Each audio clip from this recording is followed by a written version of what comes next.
Assalamualaikum semua, selamat berpuasa. Untuk resepi kedua Ramadan kali ini, Kak Ros akan ajar buat tart kurma tanpa gluten.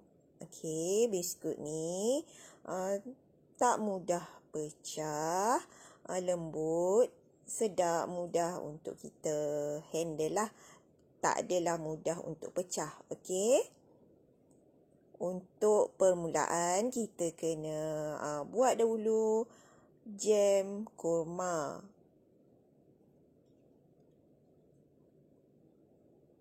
Jam kurma ni kita menggunakan 3 bahan saja, iaitu butter, pure butter. Yang Kak Arus guna bukan untuk sebagai pelembap, tapi guna juga untuk sebagai menaikkan rasa kurma tu. Jadi dia akan lebih wangi. Okey, kemudian kita akan gunakan kurma yang telah dibuang biji dan kita blend bagi halus supaya tak ada serat-serat yang besar dan mudahlah untuk kita buat bulat-bulat nanti sebagai inti. Okey. Kita akan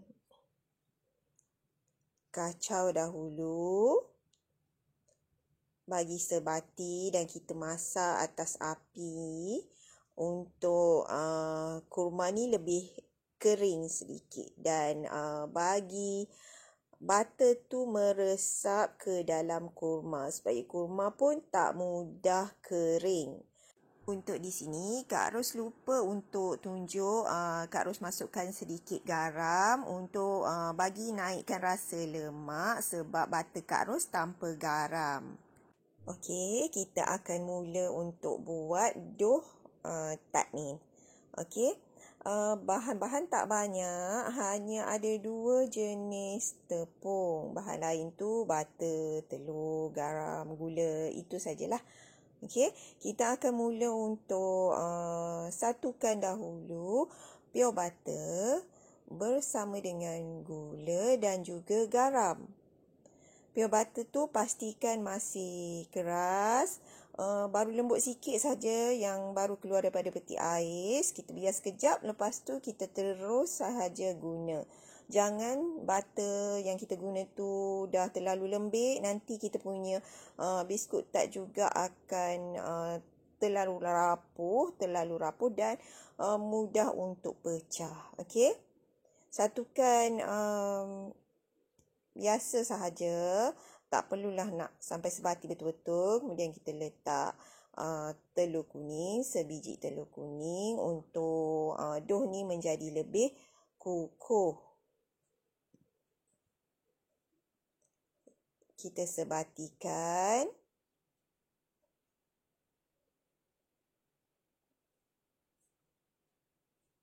Kemudian baru kita masukkan tepung beras dan juga tepung jagung.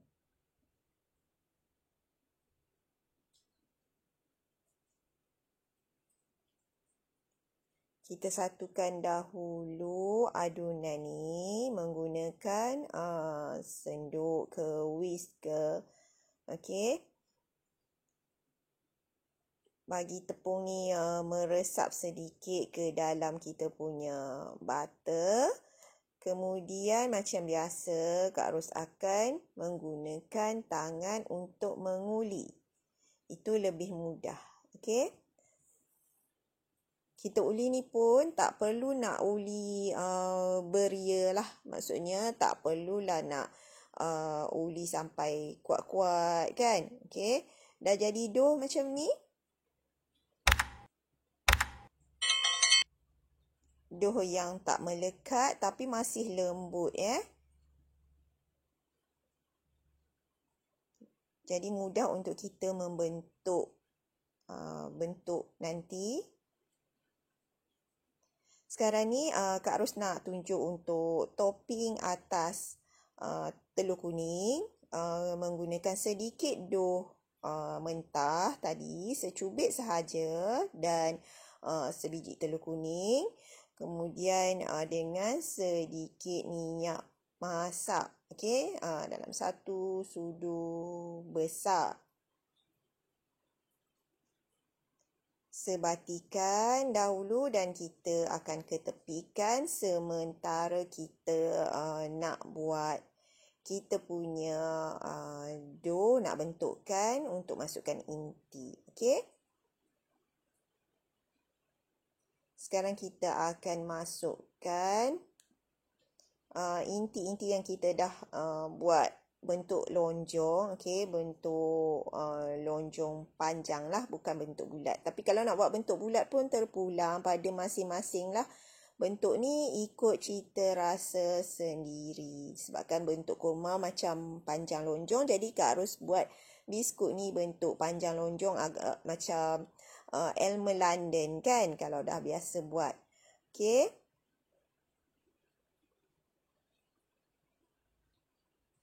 Jadi kita buatkan satu persatu sampailah habis.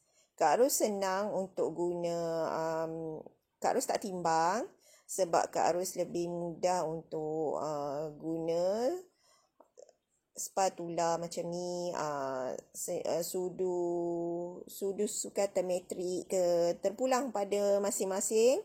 Jadi bentuk besar dia dah jadi sama untuk setiap dough.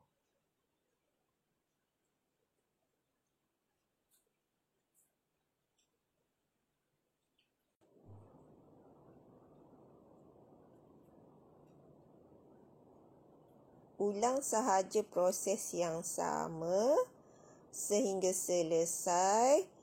Kalau rasa macam terkurang dough, boleh tambah-tambah sikit. Kita jangan terlalu banyak sangat dough kita, sebab kita tak nak dough terlalu banyak. Nanti dough akan jadi terlalu tebal. Terlalu tebal tak sedap sangat lah kalau pada Kak Ros. Okey, bila dah siap, kita akan buat sapuan pertama. Okey, sapuan pertama untuk dough kita. Gunakan berus yang agak lembut. Okey, Kak harus guna berus yang untuk art punya. Okey, tapi yang tak guna lagi lah kan. Okey, jadi kita sapu nipis dahulu untuk sapuan yang pertama. Okey. Sapuan yang pertama ni, lepas kita dah sapu, kita akan keringkan seketika. Okey, kalau nak buka kipas waktu ni pun boleh. Okey. Bila dia dah kering, dah sedikit kering, kita akan buat sapuan yang kedua. Jadi dia akan jadi double dan telur kuning tu nampak lebih terang, lebih cantik. Sapuan ni sebenarnya terpulang pada masing-masing, nak buat berapa kali. Kemudian dah lepas sapuan semua, baru kita akan bakar. Okey. Selepas bakar, kita akan buat sapuan yang ketiga, sapuan yang terakhir. Sapuan yang terakhir ni adalah semasa biskut masih panas lagi. Nanti telur ni akan kering sendiri, masih panas. Telur kan mudah masak, jadi biarkan begitu sahaja. Tak perlu dah nak masak lagi sekali. Tapi terpulang pada masing-masing. Ni cara Kak Ros. Kak Ros memang tak masak lagi sekali. Sebab telur tu dah masak. Dah kering, dah masak dengan dough yang panas. Sebab telur tu, sapuan telur tidaklah terlalu tebal. Sebab kita dah sapu untuk kali ketiga. Jadi kalau kita tak gunakan pewarna kuning pun, kita punya sapuan dah nampak cantik, nampak tebal, nampak berkilat. Dengan kita letak tadi ada minyak sikit kan dekat atas, dekat kita punya kuning telur tu, kita masukkan minyak sikit. Jadi sebab itulah kuning telur ni jadi lebih nampak berkilat, cantik dan elok sahaja.